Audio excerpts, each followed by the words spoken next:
শত বছর ধরে পাহাড়ে বসবাস করা পাহাড়ি আদিবাসীরা শুধুমাত্র লবণ পানি দিয়ে বিভিন্ন ধরনের ফলমূল শাকসবজি সিদ্ধ করে খেয়ে আসতেছি। অত্যন্ত পুষ্টিকর ও সুস্বাদু এই সিদ্ধ খাবার কিভাবে তৈরি করা হয় সেটাই দেখাতে যাচ্ছি আজকের এই ভিডিওতে। আজকের ভিডিওতে হচ্ছে আমি কি কি সিদ্ধ করব ওইগুলা একটু আপনাদের সাথে শেয়ার করি। এগুলা তো কমন, সবাই চিনেন। এগুলা হচ্ছে বরবটি, হলুদ ফুল একদম কচি কচি, এই যে এগুলাও সিদ্ধ করব।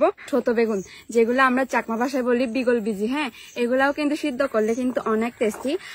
এগুলো হচ্ছে আমরা চাকমা ভাষায় মকমা বলি। আমিও আগে কখনো খাই নাই, আজকে হচ্ছে লাইভে ফার্স্ট টাইম।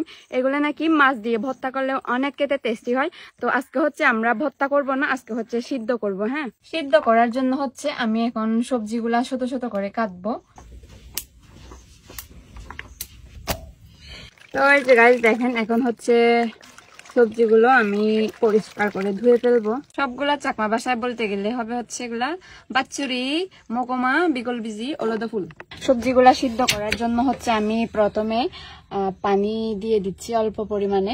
সিদ্ধ মানেই কিন্তু সিদ্ধ, এখানে কোনো প্রকার কোনো তেল মশলা বা নাপ্পি কোনো কিছুই হচ্ছে ইউজ করা লাগবে না।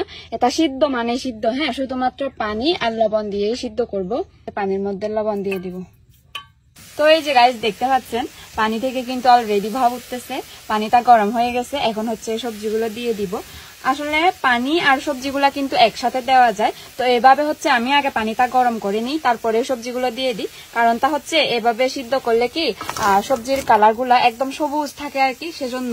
তো এই যে প্রথমে হচ্ছে বরবটিগুলা দিয়ে দিচ্ছি, এরপরে এগুলা হয়ে যাওয়ার পরে এক এক করে সবগুলা সিদ্ধ করে নিব। বরবটি সিদ্ধগুলা কিন্তু হয়ে গেছে, বেশি সিদ্ধ করলে আবার নরম হয়ে যাবে, তাই আমি একটু কালারটা সবুজ থাকতেই তুলে নিচ্ছি।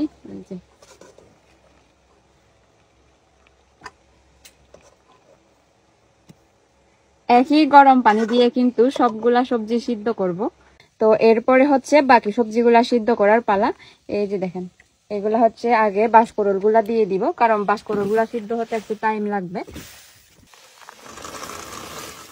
তো এই যে গাইস দেখেন আমার সিদ্ধগুলা হয়ে গেছে অলরেডি। তো প্রথমে হচ্ছে এই যে হলুদ ফুল আর এই মগমাগুলা হচ্ছে একটু মানে গরম ভাব লেগেই এগুলো একদম নরম হয়ে গেছে, সেজন্য হচ্ছে আগে থেকে তুলে রাখছি। বাঁশকরল আর শত বেগুন গুলা তুলে নিব। তো আমার সিদ্ধ করা মোটামুটি শেষ বলতে পারেন। এরপর হচ্ছে ভর্তার প্রসেসিং, হ্যাঁ, মরিচ ভর্তা। এই সিদ্ধগুলো যেটার সাথে খাবো সেটা, আর এই সিদ্ধগুলা কিন্তু মরিচ ভর্তাটা ছাড়া অসম্পূর্ণ। আমি আগেরও একটা ভিডিওতে বলছিলাম, কারণ সিদ্ধ তো এমনি খাওয়া যায় না, মানে খেলেও তেমন একটা স্বাদ লাগে না আর কি। তো মরিচ ভর্তাটার সাথে হচ্ছে একদম অসাধারণ হয়।